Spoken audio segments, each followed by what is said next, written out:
Hi, everyone, and welcome to another episode of Enjoy the Life You're Living. Today, I'm here with my guest, Wendy Posillico, and we have some fun things to talk about with Wendy. So, welcome, Wendy. It's really great to have you here with us today.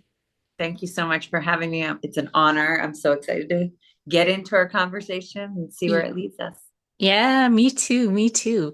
Um, Wendy, I always love to start with someone's story, and I think yours is really interesting. You're now a mindset and performance coach, but at one point you were a professional golfer. So I'd love to hear the story behind how your journey and how you got from the professional golf life into this new world that you're in. It is a crazy story. Yeah, I was an athlete all my life, and I played Division I lacrosse. Golf was not on my radar. I played everything but golf. And I played Division I, we were pretty good. But once college ended, I kind of was felt lost. I really struggled in school. And in my 20s, I was seeking. I was traveling. I lived out west. I came from New Mm. York. I lived in Utah. I lived in San Francisco. And then I got to go back to school. So I went back to school, got my master's at NYU. And it was then I was teaching in Harlem. And I remember thinking, is what my life is going to be like? I not to say anything bad about teaching, but I just remember feeling very empty inside and Mm. not having it all on paper good. It looked like I had my world together and I was in a direction, but I felt very flat. Mm. And then one spring break, my dad, during when I was teaching, he was asked me to play golf, and I was like, "Oh, sure." Even though I didn't love the sport, really, I just love sports. So we played that day, and two guys, one on the range and one on the seventh hole, two different guys. Oh, Joe, he says to my dad, Joe, she's really good. She can hit it. And that night at dinner, my dad was like, "Why don't you give this a shot?" I don't think my dad really knew what he was saying. I think he wanted me out of Harlem, but something got in me and that night. And I remember thinking, this is my chance. I didn't have really any inspirational coaches that really tapped into my potential. I was just like a raw athlete. And so I went down this road, had no idea how I was going to go. And I think everybody thought I was nuts. I was 29 years old and I started playing professional golf. I would say 2 years in, I'll give you a quick story. 2 years in, I basically like ended up at my Tiger Woods coach Butch Harmon's school. And that was the turning point of like, I happened to be at a school for 3 days and it was an amateur school and Tiger Woods happened to be there. And by the third day, I happened to get called by Butch's son, Claude, and he said, "Come over here. I want to see you hit some balls." And I thought he was just going to take a video of me. He ended up taking me right behind Tiger Woods, and there I was. And Tiger says, "Oh, let me see you hit one." But I remember watching Tiger, and I'm like, "I can do this." Like not be Tiger, but I was like, "I want to see if I can do this." Yeah. And that was my journey. And I moved out west, and I played for about 7 years, went 3Q schools. And I think in that journey, I really discovered myself. Um, Mm. Even though consciously I didn't know it, I was Mm. learning.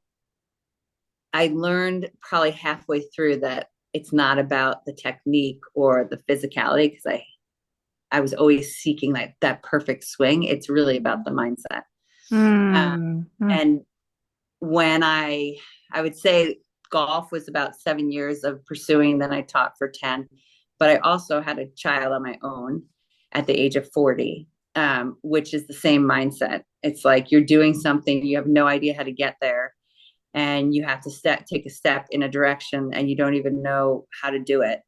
And it's really about having, to me, that mindset again of having courage to take that step into the unknown, learning to have confidence, learning to figure it out. So Mm. that's really when I started to like learn about my own journey, I realized how much I didn't know anything before my 30s about mindset, or even when I was playing golf, really. Mm, So that's how I went that way, is when I also playing having it playing professionally, having a baby on my own, and also teaching for 10 years very wealthy people that run companies that really don't know their mindset. And I realized mm, how much like that is left to chance. And so that mm. is why that's why I feel the need to, do my work I do, and also help people discover their own mindset, but also who they are earlier on, so they don't have to struggle like I did. Yeah. So yeah, like really, I mean, there's deeper to that, but that is my journey. Yeah. You said something really interesting. You said something set in me when Mm, you were talking about the dinner with your dad and getting into yeah. golf. And how do you think those kind of things, because it kind of picked up, there might have been two other moments in life where that happened for you, where you're not exactly sure what it is, but something sets in. Mm. Um, what do you think that is? And Yeah, I think this is a great question, because this is what Live Your June, my company, is all about.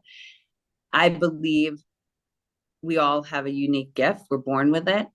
And it's really some in our journey as youth, sometimes it's shut down, that mm, instinct. So if you look at a child, you look at young kids, they gravitate to certain things, and they're not being told what to do. mhm, But slowly in our society, maybe in a family or maybe in schools, that instinct is shut off. And I think that is what was calling at 29 mm, me. Because when I think back to when I was 10, I really wanted to be a professional tennis player, and I had raw, really good athletic talent. But my mom had 6 kids, and she did the best she could. She brought me once a week to a lesson, and then like that dream faded. I'm a big believer in like that calling is in us, and we have to listen to it, even though it might be not the norm. yeah. And so, have you found in the coaching that you've done around mindset, have you found that a lot of people have a calling like that, but they ignore it because the mindset isn't meeting? Or, I think the thing is, people go down a road of the typical, the norm, mm, and ignore that instinct of, oh, I wish I did this, or maybe I should go this way. And my belief is, when you ignore that, you kind of get down a road. Maybe you're with a partner that doesn't really align with who you are, or maybe you're in a job that makes you feel flat, or maybe it was fine for the time being, but it now has shifted, or you have shifted. mm, uh, Part of the work that I do, that I believe in, is really learning. Most To me, people a lot, when you ask them, what do you do? They can say it. But when you ask someone who they are, they really don't have uh-huh, the language of who they are. yeah, And when you can really know who you are and what you want, you yeah. have more courage to step in there. So we do a lot of work. We call it ethos, but we do a lot of work right off the bat around your character, your values, uh, Mm, your journey, and really get clear on like what it is that you want. And it might be so far fetched, but something telling you to say it. So mm, you got to kind of like throw it out there and see in time what I call it instigating, or instigating that soul thing, comes up for you. But yeah, it really starts with you, and then the mindset. We match the mindset with how you start to explore what's calling you. nice. I love that term. It is such a fun term, solstigator. I've never seen it before until I was looking at your bio. And so it's interesting to hear how that fits into a coaching style that you have. Do you find when you're coaching people, is there resistance from them to go to that level? Yeah, I mean, I'm a deep coach. Like I really go deep. I'm not kind of like, let's get goals, or I'm Ah, not saying that's not important, but the depth first comes in like the heart of who you are and the heart of who you were born to be. And so mm, we're a believer, like you're constantly instigating that inside your soul of who you're born to be, and it takes courage to take those steps. It takes courage to explore. And I'm also a believer that we're constantly evolving.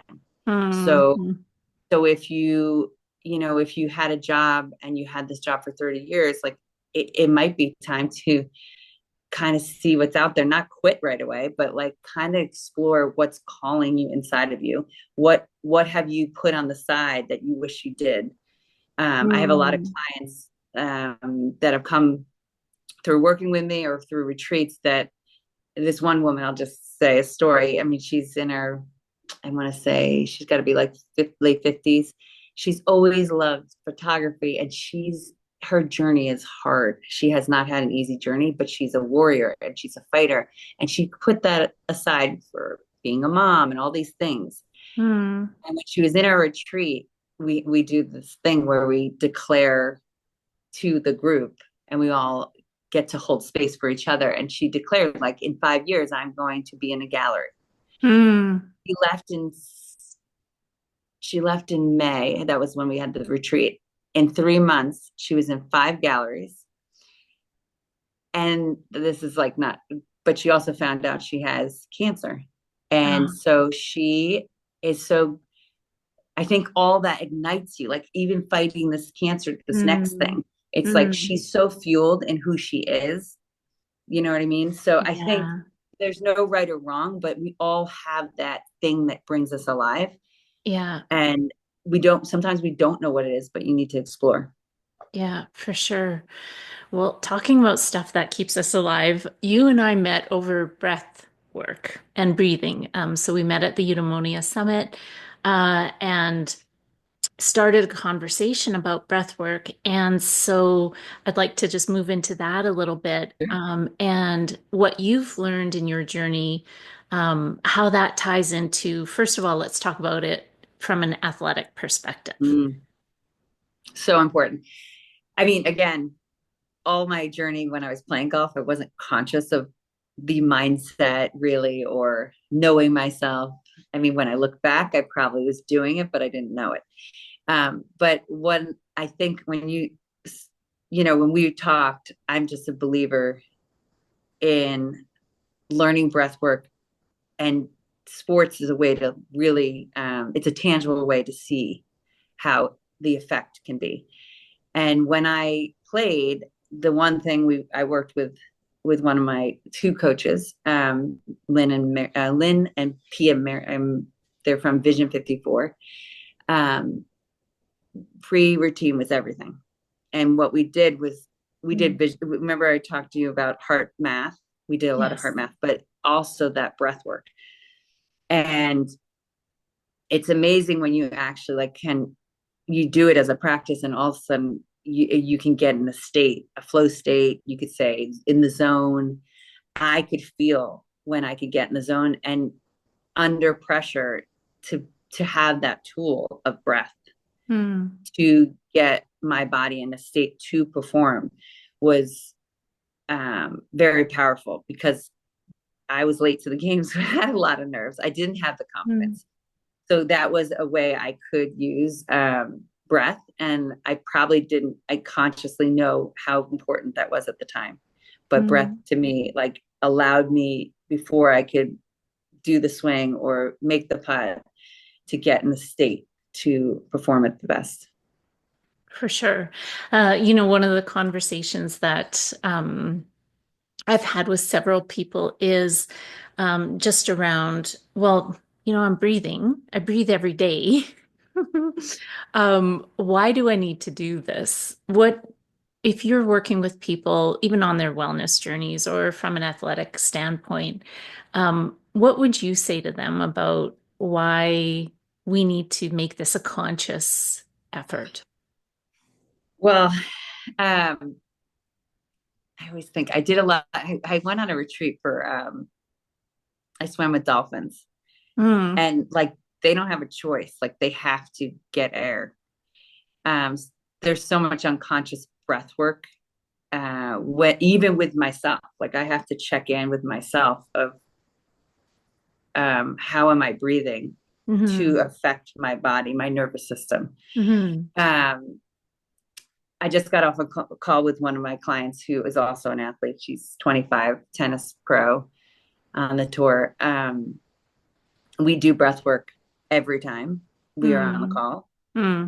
because she never was taught breath work. Hmm. She just standing still in a meditation where I walk her through, it could be like using breath work with like holding a nostril or doing count, like a box count, or there's lots of different ways we can breathe and practice our breath, Yeah. as you know. But she really struggles and she Hmm. can feel the release in just from her own knowledge of her shoulders dropping, like Hmm. feeling lighter. And she realizes how much she hasn't had the skill in her performance, let alone now she has an injury. So this is very important for her to get in the Hmm. state to heal. Yeah. Um, so I'm a big believer in using breath work in meditation, um, in moments that kind of trigger us. It could be like a relationship that triggers us, or when Yeah. we're getting out the door with kids and we're like crazy, maybe in the car to just do breath work. But it's getting the practice to learn like how it feels when you actually are having conscious breath. That's what Yeah. I, Yeah. yeah. Certainly. Certainly. So, um, so you mentioned having kids, getting in the car, getting out the door with kids, and um, how do you incorporate any type of wellness practices with your own children? Because that's one thing we've heard from several parents now who have preteens or teens that they're really seeing that their kids are struggling sometimes with just the pressures of this world and the online stuff, and that there's a lot of anxiety that kids are experiencing. So how do you incorporate different wellness techniques to help you said you have one child, so how do you do One that? child. But I've been doing it all along. And Mm. again, sometimes we're doing it consciously as a parent. I don't know. If anyone's listening, if you shoot me a text on Instagram, Wendy Posillico, and slash breath, I will send you like this cool video of my daughter when she was 2. We were working, it wasn't like a conscious thing. We were just videotaping, and she was counting her breath through her fingers like this. Uh, And it's so you can, I just think it's our kids need to learn this simple skill starting young. mm, And I'll send you that, and also like probably a worksheet that I can share with you. But I just the two things that come to mind when you say about parenting is, again, when we can be in the hustle. When my daughter's 11, so she's can give it to me, and we can have our moment, and really taking the pause to use breath to just get us out of that reactive state, yeah, and just using breath to calm the nervous system so we can actually make better choices yeah, with our thoughts, with our words, with our reactions. The other thing is, it goes back to performance. My daughter is a big theater. She does music, guitar, piano, theater. And there was a time where she's been on stage. I probably didn't teach the breathwork at the time, but she's gone on stage, so she's gotten a rhythm. But last year she started guitar. So here's this girl that's been on stage like probably for 2 years, yeah. and she started guitar and she was doing open mic, and her whole body froze. Like, Oh, I am not going to get up there. And it took her about 5 months, but all of that breath work, bringing breath into when our body is in a fight or flight, when we are in yeah. fear, and it can get us in a calm state to do the hard thing. Yeah. And when it gains a breath helps us to do the hard thing, to make that hard step. That's my belief. um, Anything else, I don't know. I mean, I just think the more we model to our children, the better they're going to handle in moments of hard things that they have to do to grow. Yeah, So for sure. I saw one of your posts, Wendy, which was really nice. Actually, a series of posts on journaling. yes. So is that something as well that you incorporate into wellness for you and your family? Yeah, I mean, I think it's all, again, it's that Solstigator word again. It's like I'm exploring with my daughter. Like there's no perfect way. My daughter has a personality that is different than mine. So I think using these tools, and I think also as a parent, the more you learn about yourself and your own tools that work for you, you can just model with your child and see what works for them. Like there's just because it works Yeah. for me doesn't mean it works for her. Yeah. But I think journaling, we did a 30-day challenge for December. And yeah, it wasn't easy. I think we skipped 2 days. So we had to double up 2 days. But what is so beautiful is for these youth to like see how they're thinking, see Hmm. how they're breathing. It gives them confidence to do things that I don't know. I think we're so rushing nowadays. Like it's just like this like hustle, and there has to be a pause, and part of the pause is breath, journaling, and taking these moments. Yeah, and really getting, what I'm reading into this, but maybe this is behind what you're saying is getting conscious about things. Like Yep. there's so much in life that we do that's unconscious. And you just get carried away on the unconscious stream so easily. And I think for kids as well. And sometimes, unless you're taught how to be conscious, just of your own thoughts, of what your own body is doing, you can go for days without actually being conscious. And, Yeah. so Yeah. I mean, again, it goes like our body. I talk a lot about physicality in my coaching because our body is sending messages, our nervous system sending messages to us all the time. It's not just with thought. And breath um, can help us understand when we feel the friction. I just literally, with my client who is a full on top athlete, like that's her in her injury time. She is exploring this. Like mm, what's aligned with her? What's her body telling her what aligns with her and what's not? It's not so much always thought. mm, And breath can mhm, really help us feel. It could be a person. Our body tells us if if you go into, let's say, like you're in a store and like something doesn't feel right, it's telling us that for a mm, reason. It's mm. instincts. Listen. And if we're not conscious, we can't hear those things. If we're not breathing consciously, we're not alive. And that is important. Yeah, for sure. For sure. You shared some nice stories about some of the clients that you've worked with already, Wendy. But are there any others that have just had an amazing story that has impacted um, the way that you coach or makes you feel like, hey, you know what? This is the right way to go about things. Um, Really, I mean, let me say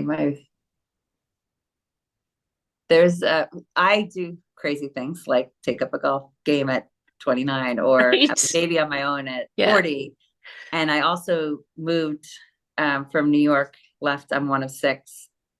My daughter has 18 cousins, but my instinct was saying to go out to California, to Tahoe. This is back in 2019 before COVID. Mhm. Um, and that I really lead by example. So one of my Mm. clients, she's like, how do you just do that? How do you Mhm. just move up and go? And yeah, I don't know. Sometimes I'm like, this is a harder life. Like it's harder sometimes making these crazy choices, but it's leading me somewhere. I believe in that. And Mhm. she through coaching and through modeling and having her explore her own whatever was happening in her head about feeling stuck, she made a choice for her family to move. And her immediate family had lived in this town forever. And Mm, something was saying, I have to move. mm, And she didn't move crazy far, but she made a big leap and she's changed her life and she has more peace. mm, And, you know, that's part of this whole Sostigator thing is like one step might not be the right step, but it's allowing you to explore. And I mm, encourage all my clients to dream big and to step into take one action towards that crazy idea because you don't mm, know where it leads. mm. Yeah. Yeah, I love that, Wendy. Well, just to wrap up here, there's one question that I ask all my guests, and that is, what does the phrase enjoy the life you're living mean to you? Oh gosh, I read that and I always ask in my podcast, what's the imprint? So say that again just so I get it clear. Enjoy the life you're You're living. living. Yeah. I believe when you really know yourself and you're in tune with um like your soul and your mind and your body, you are living. You might not know where you're going or you might be frustrated, but you can find peace. And it goes Mm, back to even breath. It's like I'm so connected to the present in this moment of being here with you doing this podcast that like my mom just walked through there, the dog's barking over there, like I'm so in here. And I think that is when I'm at my best, like yeah. I'm when I'm, just so in the moment and really answering what my body and my soul need in that moment. Yeah. And also service, like I'm a big giver, like so I when I'm here I can also give because I'm being Yes. my best. And that like triple effects, like because I'm so in tune with here I will do everything to help someone else. Yeah. Oh, that's fantastic. Well, thank you so much, Wendy, for spending your time with us and sharing your knowledge. It's been really fascinating. And I think what's going to stick with me is um, one of the first questions that you actually posed, which was, who are you? I mean, that Mm. is really um, at the core of this whole conversation of being what you're doing as a soul stigator, being conscious, getting in touch, and with who we really are as people. So thank you very much for sharing that, Wendy. Thank you so much. It's been an honor. And I love your mission about the breath work and what you're putting out in the world. So thank you so much for doing that. Thank you.